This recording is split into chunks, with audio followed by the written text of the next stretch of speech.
Hello y'all, arty here, and welcome to part 2 of chapter 1 of Nature Has Taught Her Creatures to Hate by the Pollens and Zacton Attic Support Group. I did figure out how to make my avatar blink, so it does look a little better now.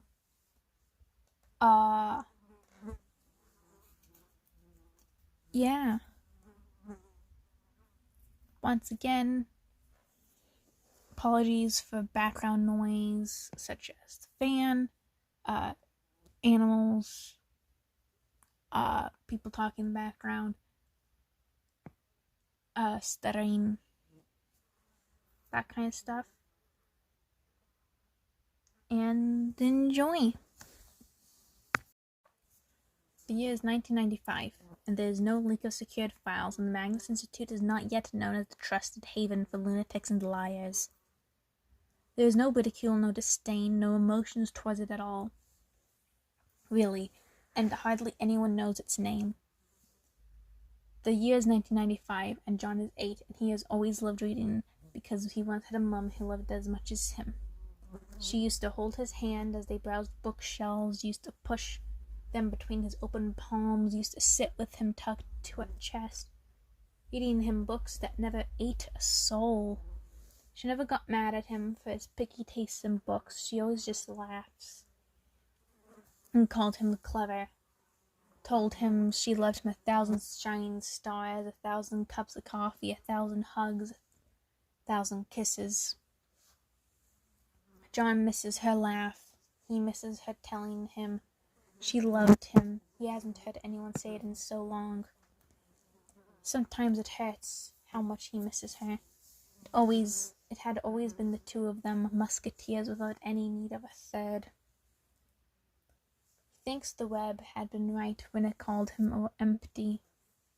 He thinks he has been empty for a long time, but he is so very afraid of what it means to be filled up. The year is 1995, and it's been 2 years since Mum laid a newspaper out in front of him, let him know through the adverts to find words he didn't know. He was 6, but he still remembers it. Remembers the feel of the paper between his fingers, the slightly dirty tinge of the ink, the sunshine on her hair, the clean, brisk smell of the wind drifting through the open window. He remembers one of the adverts, so odd, so out of place amongst the plumbers and the cleaners and the restaurants. He remembers what it said. Have you experienced something unexplainable? Do you believe you've been touched by the supernatural? Give your statement. The Magnus Archives, Research Center of the Paranormal and Supernatural, London. Nobody pays John much mind on the train into London, despite the ashen hue to his face or the pushpins crammed between his fingers. Despite how he jumps whenever someone comes close, or how he started shaking as the train pulled out and hasn't stopped since. He'd like to think it's the book ensconced in his bag, the danger of it radiating out and warning others off the way it didn't warn John, but he knows the truth, that they probably just don't care. John took the money from his emergency stash. He didn't tell Nan before he did it. He couldn't, of course, not with having scrambled down the road with no shoes or coat to speak of. He hopes she's okay. He hopes one of the neighbors found her. He hopes Tommy Bradstoff didn't. Nan's going to be fine, John thinks, pressing the pushpins firmer between his fingers just for the prick of pain it brings. The web didn't want her. It wants John, and John's gone, which means it won't be waiting around his house. He'll go to the Institute, he'll tell them about it all. The book, and the spiders, and dead. Tommy Bradstoff. They'll help him. They'll save him. I'm afraid that statement's a part of an archivist's duty, says the lady at the reception, smiling sweetly, but she eyes his bloodied hands with a hesitant look. And she's away at the moment. You can write your statement down, though, and when she returns, we'll be able to look into it. John feels cold, John feels sick, John feels afraid. What? She's not here, dear, says the receptionist, almost apologetic. She keeps looking at John's hands like she wants to mention them, but she doesn't. Adults never do. They just look and look at the blood and the bruises and they pretend not to see them. If you leave your name, statement, and number, we can get back to you in the next few days. I don't have a few days. The woman frowns at him. There's no need to be rowdy. John sucks in a breath. He's so afraid. He can't breathe. He's so afraid. In a few days, I'm going to be dead. Not dead, worse than dead. How much spiders? He doesn't know he's frightened. I need to talk to someone now. I mean right now. Aren't you all supposed to help people? The woman looks at him pityingly. Friends gave you a spook, dear. I beg your pardon? You get a lot of boys and girls your age because of it. They're just teasing, dear. It wasn't real. It wasn't. John's going to die. They're not going to listen. He's going to die. Tommy Roseth will drag him through Mr. Spider's front door, even if John doesn't give in to the book and walk through himself, and this woman is going to be smiling the whole damn time. This isn't about a prank or teasing or I found a book. It's going to kill me. It's already killed someone else. I can't wait a few days. And the woman just sighs, like he's making things more difficult than it needs to be. She cranes a look around him towards a lean, tall man walking down the hall, book in hand. Elias, could you come give me a hand? No, please, you have to help me, please. Man moves next to them smoothly, smile already working its way onto his face. John thinks it's meant to be soothing, probably, but the way he is now, it only serves to frustrate him further. Of course we'll help you, he says reassuringly, but how about we start with helping you find your mum, okay? He glances at the woman. What's the problem, Abigail? Abigail heaves a sigh.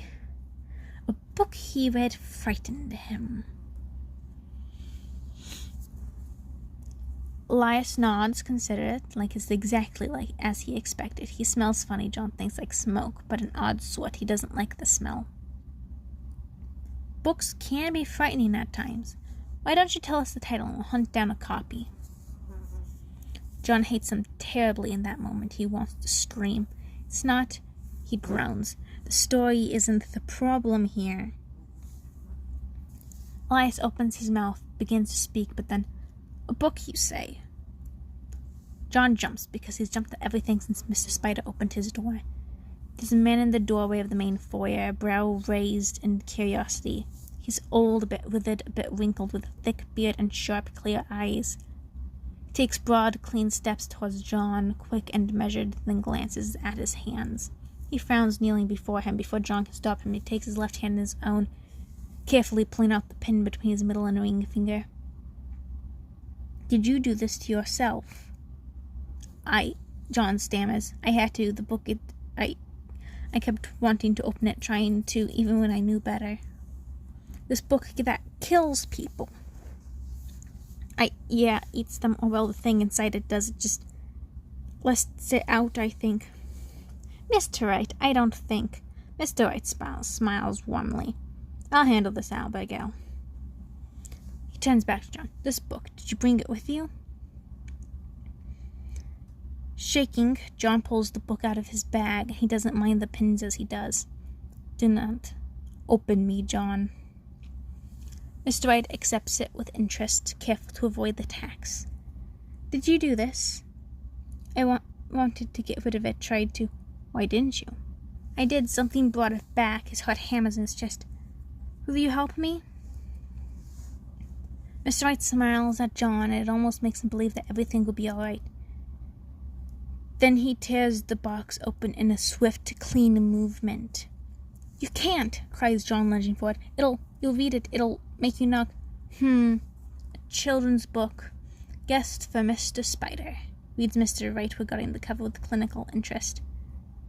John wants to rip it from his hands. He wants to open it for himself, swallow the words whole, consume the book like it consumes him. Mr. Wright breaks the tape, binding it with a sharp fingernail, flipping open the front. From the library of Jürgen Leitner.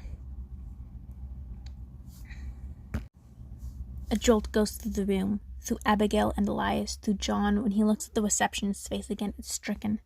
Sir, I never thought... Mr. Wright hummed. I suppose you didn't. We'll speak later, Abigail. Get me some from Artifacts store. Someone with a good, strong box. He turns to John. I suppose you know what it does? John nods. There's a door and legs, Mr. Spider. Does that mean you believe me? Of course I do, Jonathan, says Mr. Wright. You've been very smart to come here today. If you follow me, I'll take your statement. John's heart leaps in his throat. You'll help me? Mr. Wright says, right downstairs, Jonathan. Everything worthwhile happens in the archives. It's the soul of the Institute, really. He turns to Elias. Elias, wouldn't you show him the way? I would hate to see the book. I have to see the book is delivered safely to Artifacts.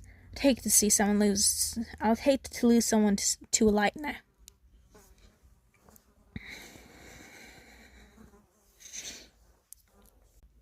Elias nods, moving between John and Mr. Wright. No. John and the book. Or both. He places himself between them like a shield.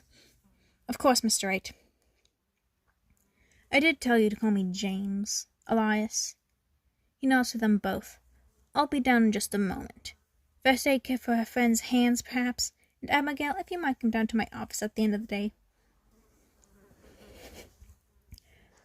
Abigail swallows, face looking pinched. Of course, sir. Excellent. Won't be a moment, Jonathan. All right. John nods. Thank you. All right. John nods. Thank you. Are your parents here with you today? No, my Nan, the words die in his throat. No one will notice I'm gone, really. Mr. Wright takes his dinner with an even nod. Off you go, then. And John does, all the way down until the chilled gloom of the archives has swallowed him up. Elias sets him up at a table and offers him some water. Takes John's hands in his own to pull the remaining pins out. He sits about cleaning them with medical wipes, then wrapping them in a thick white gauze.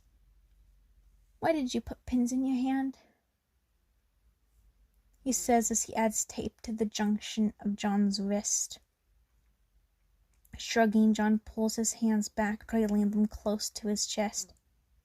I wanted to open the book even after what it did. He studies the bandages with a careful interest. His voice drops until it's barely there. I don't think I've ever wanted anything so bad. Elias regards him carefully. Must have been frightening, he says eventually. John doesn't answer. He looks back at the shelves. Everything all right? Prompts Elias. John jolts. Sorry, he turns around gesture. Is anyone else here? Do you know? Elias raises an eyebrow. With Gertrude gone? I very much doubt anyone would dare. She's like a rabid hyena with this place. No one's allowed in when she's not here. Mr. Wright, being an exception, of course. John doesn't see. He doesn't know who Gertrude is. He itches deep inside looking at these shelves. I just thought someone was watching me is all. He sits at the table while Elias sets up a tape recorder and taps his fingers, stares at the shelves. He gets an odd feeling staring at these shelves, like he's looking in the mouth of a cave, like he wants to climb inside. I've had a large scare, says Elias. Do you have your folks' number? Anyone I can call? John thinks of Nan, of Tommy, who's sitting at the table. His head hurts. I'm worried that will be all, Elias, says Mr. Wright. Elias jolts. Of course, he says, blinking. Just about to get our friend's contact information. Here. I'll handle that. You may leave now. Nodding, Elias says, Yes, sir. He smiles at John in a way John thinks is meant to be comforting. Come find me before you go, okay?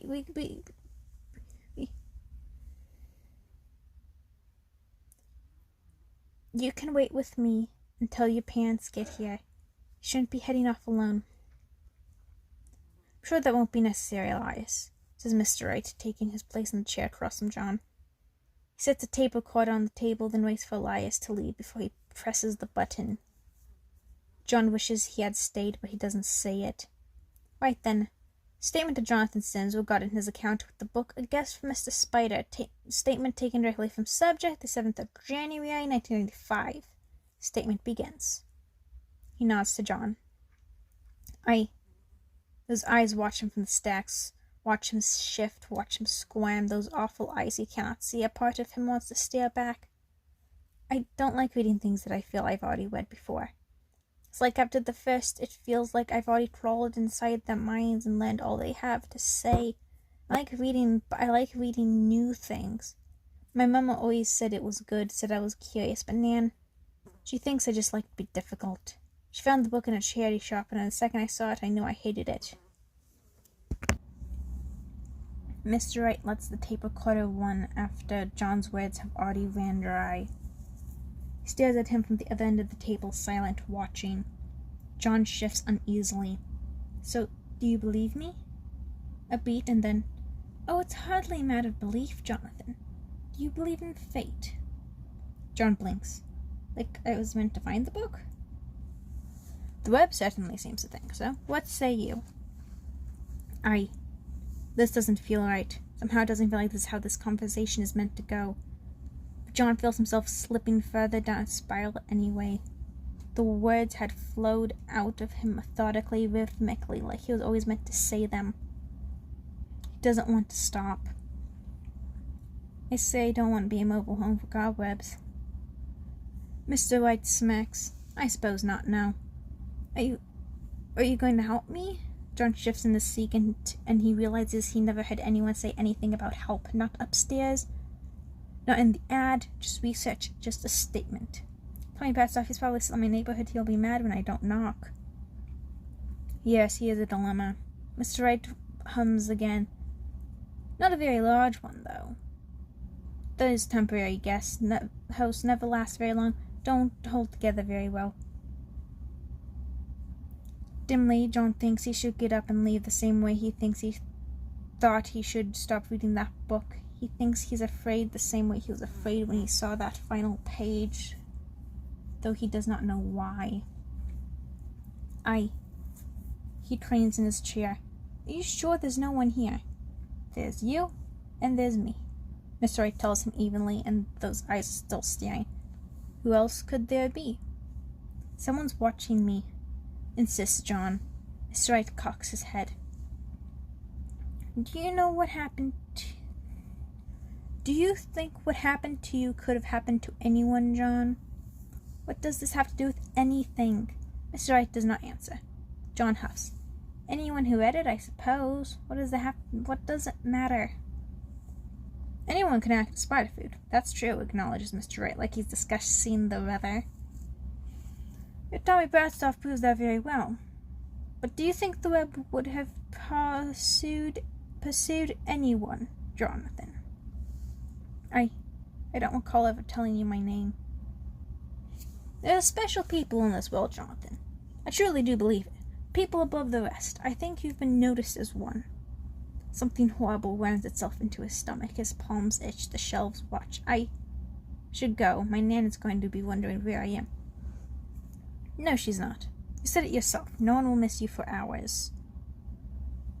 John pushes his chair back with a screech. His heart beats furiously, and he's not absolutely certain as to why. I think I want to go now, please. Oh, that's hardly safe. The web's likely been waiting for you since the moment you walked through these doors. You might not even make it to the train station before it moved. John falters. Someone's watching me, aren't they? Carefully, calmly, Mr. Wright reaches his hand in his pocket and digs something out. John can't see it, the thing in his fist, but he knows there's something inside, something terrible. He hates it the same way he hated the book. I'd like to make a deal with you, Jonathan. He opens his hand then, palm up to reveal an entirely ordinary coin, silver and shining. Call the toss. Just barely, John shakes his head. He stares at that coin, that hand, and he feels like he's staring down at a long, hard drop, and he doesn't know why. I don't want to. Call the toss, says Mr. Wright, like John hadn't even spoken. And if you win, I'll save you from the web. John falters. The thing won't get me? Mr. Wright smiles thinly. You have my word. Heads then. And the coin flips over and up, end over end. Mr. Wright does not look up when he catches it. He just closes his hand over it and stands. Follow me, John. I'll show you the way out. John's breath catches in his throat. He doesn't know if he's relieved or not. He thinks he just feels sick. He gets up to follow, then stumbles briefly. His vision blurs, and John blinks. Everything all right? Says Mr. Wright. John blinks again, then frowns. He must have gotten turned around when he stumbled. He could have sworn that he was facing the other half of the archives. Turns around, back the other way. Shaking his head, he follows Mr. Wright past the stacks, through the shelves, back, right to the door, which leads to the staircase, which leads to the main lobby. They follow the exact path Elias had led John through when he first came, step for step. John is certain of it. The door that Mr. Wright opens is the door to the stairwell. The door that John walks through leads to the stairs. He sees them as he walks through, which is why John can't really explain why. Moment later, the image of the stairs melt away, only to be replaced by a clean, tidy old room with a desk and a stack of files and a cot in the corner. This isn't an ideal place for you, says Mr. Wright, idly thoughtful, but it'll have to do until I can make proper arrangements. Gertrude won't be back for a few days, luckily, so you won't be bothered here. John turns just in time to see the door swings shut. Mr. Wright, the door locks. He comes back with a cold cheese sandwich, an apple, and some water, and he still does not let John out. John is waiting for him that time, tucked against the frame of the door and waiting for it to open.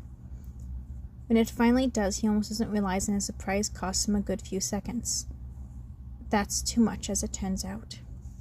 Mr. Wright catches him easily when John tries to dart through the crack, tossing him back with strength surprising for his age. John's back hits the floor, and the wind goes out of him. Mr. Wright watches it all with a calm, praising look. That wasn't very smart, he tells him evenly. Now was it? John scrambles back. Sighing, Mr. Wright steps inside, shutting the door behind him. The lock snaps closed cleanly. John flinches at the noise. I think it's time we sent some ground rules, said Mr. Wright, settling the food on the table beside its uneaten counterparts before he strides to the other end, seating himself solidly in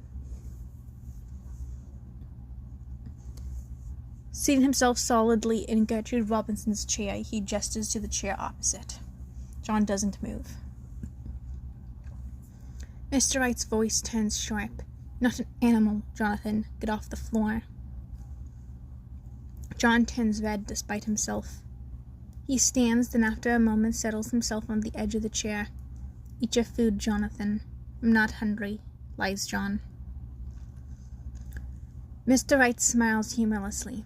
We've arrived at rule number 1, then. When I tell you to do something, you do it. John swallows. He still does not reach for the food. Mr. Wright moves to stand. Shaking, John snatches the apple out from before him. He takes a small tentative bite, his teeth barely breaking the bright red skin, before he drops his hand and the apple alike back to his lap. All of it, says Mr. Wright, as he watches as John takes in every last bite, apple, sandwich, and water alike. John feels vaguely ill as he settles back in his chair. The food sits in his stomach like a rock. He didn't like having to eat it, and he doesn't like the way Mr. Wright is still watching him. Good boy, Jonathan, says Mr. Wright warmly, and something twists unpleasantly in John's gut. Rule number 2. Do not try to go anywhere I do not say first. We wouldn't want you getting hurt, now would we? John swallows. Are you going to hurt me? I'm sure I won't have to. The tears push at the back of John's eyes. Something hot and thick lodges itself in his throat. He swallows it back. Now, there's something I want to do for you. I want you to do for me, says Mr. Wright, calm and understanding. And if you do it, I won't hurt you. Do you understand? John nods shakily. Good boy, says Mr. Wright again, but his words sound bitter to John's ears, and he hates them. He hates him. He wants to go home. Mr. Wright slides a thin manila folder across the table, then settles a tape recorder between them. It turns on with anyone pressing the button. I want you to read it for me. John blinks. What? I do not enjoy repeating myself, Jonathan. John swallows. He opens the folder, skims it. It's a statement, one of the institutes. It's yellowed with odd brown stains. And it tells the story of an old soldier who cheated death but didn't live. Just read it? Now, Jonathan. There's a sharpness in Miss Wright's voice. John hurriedly picks up the papers. Are you interested in folk tales at all? I know I'm... Stop. John freezes. It's hardly a proper introduction now, is it? We don't have any information about who's talking. We don't know who is recording or what your position within the Institute is. We don't have the slightest idea why they gave the statement. Anyone who wanted to look back on it would have to listen to the whole thing to know if they'd even have the slightest relevance to the matter of the research. That's hardly productive. Start again. Give us the raw details of the case first. John sets the pages down again, his heart beating fast. What? What did I say about... You kidnapped me. John's chest heaves. He grips the page between tight, white fingers, panic clawing at his throat as he watches the paper crinkle in his grasp. It pulls taut, and John can see thin tears beginning to form where his fingers dig at the page. Mr. Wright's jaw sets hard in his face. I would suggest you calm yourself, Jonathan. John's mouth twists into something awful, and his ragged breath quickens before calming all at once. He slams the page back down against the desk's surface. Fine. Statement recorded by Jonathan Sims, captive of the Magnus Institute, who's locked up in a dusty old office by Mr. Wright, and he's crazy, and I want to go home. Mr. Wright hits him. John hadn't been expecting it, not really, though perhaps he should have. He was kidnapped after all. Shouldn't have surprised him that Mr. Wright was willing to hurt him.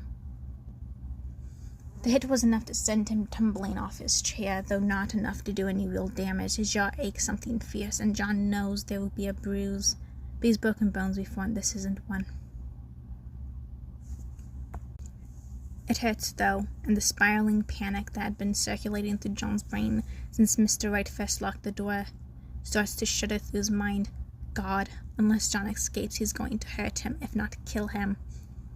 And even if John escapes, then Tommy Bradstoff is waiting for him outside the Institute walls. John's going to die soon, and it's going to hurt. He doesn't realize the exact moment he starts crying. One moment he's on the ground, the next his hot tears spilling down his face, and his chest is heaving. And he can't stop them again. He wants to calm down, but he can't, not with Mr. Wright watching him like that. Mr. Wright keeps watching him, right up until the tears went out. Calm down, have we? He says lightly, as if nothing had been truly wrong. Is your little tantrum over? Cheeks burning, John nods, then picks himself off the ground and slides back into the chair. He doesn't meet Mr. Wright's eyes. Good. Start again. John licks his lips, and his tongue tastes of iron. He looks at the papers, and the words begin to pass through his parted lips, one after another, as if they were pulled out on a hook. Statement of Nathaniel Thorpe regarding his immortality. Original statement given June 4th, 1972. Recording by Jonathan Sims, just Jonathan Sims, I suppose. statement begins. Mr. Wright is smiling at him by the end of that thin-lipped, creepy smile that John so quickly started to hate. He nods appreciatively as the tape recorder clicks off. Excellent work, Jonathan. That went even better than I expected. Right. John set the paper down gingerly. He feels dizzy, he thinks. Too light and untethered, like he might float away. He feels tired. He feels like he's gonna throw up. Was there something in that water? A wrinkled hand settles against his forehead lightly before it migrates down, cupping his cheek. Mr. Wright peers carefully into his face. Took more than a little out of you, it seems. I feel. John tries to speak, but the words just roll around in his mouth like marbles, too heavy and clumsy for his tongue to ever lift. The light hurts his eye suddenly. Did you give me something? Easy, Jonathan, murmurs Mr. Wright, moving to his side. Don't go upsetting yourself now. Distantly, John's aware of Mr. Wright's arms hooking under his, of him guiding his arms up and out of the chair and supporting his fawn and clumsy steps.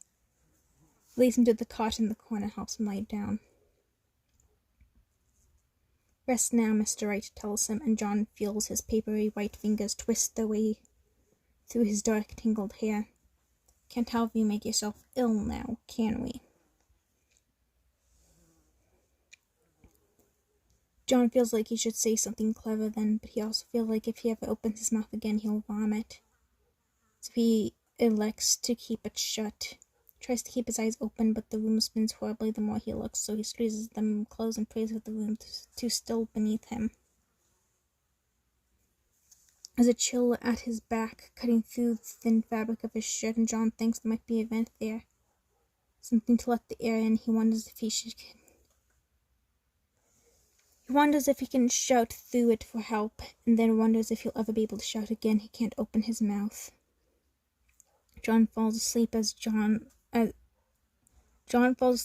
Wright begins to hum, and his last thoughts of chill in the air and the spin of the room and the thin, pale fingers crawling their way through his hair.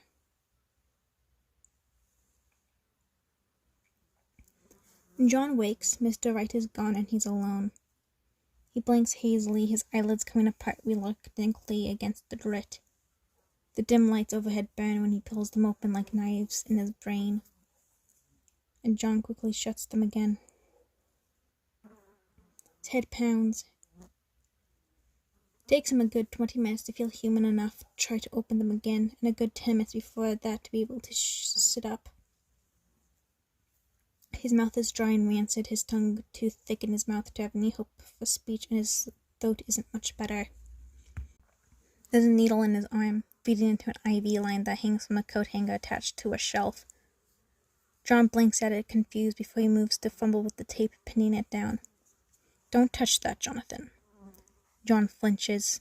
He hadn't noticed the door opening, hadn't heard the heavy, lead-soled footsteps that always heralded the arrival of Mr. Wright. Mr. Wright frowns at him. In long, quick strides, he crosses the room, pressing his leathered palm to John's forehead and forcing his head upwards. He forces their eyes to meet. Still feverish, I see. John swallows. Mr. Wright releases him a moment later. Drink this, he commands, shoving a lukewarm water bottle in his hands. Then, a moment later, he snaps. All of it. John's stomach aches by the time he's allowed to lower the bottle again, and his tongue feels odd and swollen. How long was I asleep for? Mr. Wright looks at us sharply. John flinches after a moment of watching. He says, "A few days." John startles. "You'll be glad to hear that you won't have to be here for much longer," continues Mr. Wright, heedless of John's distress. "My arrangements for you are almost complete. We'll be moving to a more permanent location tonight." Tears well up in the corner of John's eyes once more. He tries to push them back, but they press harder, stronger, and John soon finds them spilling over the corners of his lids and down his cheeks. Mr. Wright sighs, looking over at him with thin, pressed lips, but that just makes John cry harder. Soon he's a mess of hiccups and sobs and wet, sticky snot, and he presses his forehead to his bunched knees in an attempt to hide from those awful eyes. Mr. Wright says nothing as John racks with shuddering sobs. He just watches. All done? He asks slightly, when his tears finally slow, but that just sends him to another spiral. Mr. Wright sighs. When John is close to calm, Mr. Wright jabs a handkerchief in his direction. "Clean yourself," he orders, and John obeys, face red and tight. Mr. Wright regards him with cold, clear eyes. "Do try to avoid similar demonstrations in the future," he says, his voice light with danger. "I hardly have the patience for them." John squeezes his eyes shut. In a small, thin voice, he says, "I want to go home." "You've established that." Mr. Wright steps towards him, and John flinches backwards, crowding against the wall rather than striking him again. However, Mr. Wright merely takes his wrist in his hand and places the tips of his fingers against the pulse point. He frowns. "I believe I have established that won't be happening." John sucks in a horrible, shuddering breath, and the fingers against his wrist tighten, nails digging into skin. "I want my mom." Mr. Wright scoffs. "You're not even going to ask for something possible?" John flinches. His lists of wants are impossible at the moment, he knows. Bound away by the reach of time and distance, he still wants them. He wants his mum. His mum is dead. He wants his dad. His dad is dead. He wants Nan. Nan doesn't want him. He wants to go home. Mr. Wright won't let him. He wants to go home. Tommy Bradstoff is home waiting. He wants to go home. He can't. "I suppose it's too much to hope that you'll display a modicum of decorum when I bring you out of this room," says Mr. Wright, a sour look on his face. "Allow me to take this moment to make myself clear. There'll be no one else in the building when we leave. There'll be no one around the building. There'll be no one to hear you. If you try to run, I will find you. And the consequences will be considerable. Am I understood?" John presses his face back into his knees. He jerks a nod. "In words, Jonathan." "Yes," whispers John. "In the meantime, I want you to rest in here." Mr. Wright's eyes rove over him in another awful seeing glance. "Do not excite yourself. I will be leaving you additional bottles of water. I expect them all to be consumed by the time I return. You will remain in bed and out of trouble." There's a rustle of fabric, a creak of a chair. Then Mr. Wright's footsteps are moving closer until John can feel them hovering inches away. "Lie down, Jonathan." For a moment, Jonathan scrunches closer, pressing his forehead closer, harder against his knees, as if it could possibly protect him. Then, trembling, he unwinds himself and settles against the cot as if it was made of iron cast nails. Huffing a breath, Mr. Wright takes his arm into his hand once more. His fingers are cold when he presses them to his wrist, hard as a bone, and John buries his face into the pillow and squeezes his eyes shut. "You've worked yourself into a state," mutters Mr. Wright accusingly. "If you continue like this, you'll make yourself sick." At this, his grip on John's wrist slacks, and John hurriedly slips it free and tucks it to his chest. He presses his face harder into the pillow. For a moment, John thinks it might be over and that Mr. Wright might leave him alone once more, but Mr. Wright does not leave. Rather, he settles into the desk chair and waits, watching him. And his eyes never leave him. John feels his gaze until the moment he falls asleep. There's a draft at John's back. He feels it when he lies in the cot, which is always, as Mr. Right never gives him leave to get out. He tries a few times, but Mr. Right unfailingly knows, and when he tells John that he's disobeyed again, it isn't pleasant. John spends a lot of time in the bed. He spends a lot of time feeling the draft, because this is a soundproof room, this is a sealed room, there shouldn't be a draft. And even if there were a draft, it shouldn't be coming from beneath him. Which means there must be an opening somewhere one John could find, one John could use. In an event, at least, something he could stream into, ideally a way out, but John's not holding out much hope. Slowly, John sits up. He gets out of bed and pulls the cot from the wall.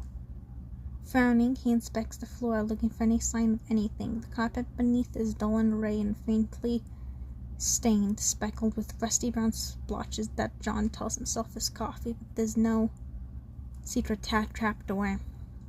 It's going to save him no way out. John huffs a breath. Frustrated, holding both palms out, he runs it along the edges of the carpet, feeling carefully along. His fingers graze upon a bump, and then he pushes, it slips beneath. John blinks, excited now. He digs his fingers deeper, and the carpet gives way beneath them, coming up to reveal a dull brown door. It's a secret trapdoor that's going to save him. John laughs, giddy, high-pitched, and he tugs it open. The cold air hits him first. It's musty and wet. It smells of moss and stale aged water. As John peers down, all he sees is darkness, endless and deep. He can't see more than a few inches past the doorway. It's Mr. Right that makes the decision for him. He hears the footsteps hammer overhead for the first time, panicked. Every other time he descended the stairwell had been calm, leisurely thudding, giving John plenty of time to be afraid as he approached. This time, however, Mr. Right is sprinting. There's a flashlight in the corner. John lunges for it. As he catches sight of the window, he sees the door to the archives open, and Mr. Right sprints through. He has another locked door to get through before he can get to John. John, however, does not. He lets his legs hang over the edge into the darkness below, and he hopes that the drop is not too far. He pushes off right as he hears the key slip into the lock. He falls. Well, that's the end of chapter 1 of Nature Has Taught Her Creatures to Hate by the Polysyndactyl Support Group. Out of all for this fic, the chapters are decently long, so I think I'll be splitting them into 2 parts like I did with this chapter.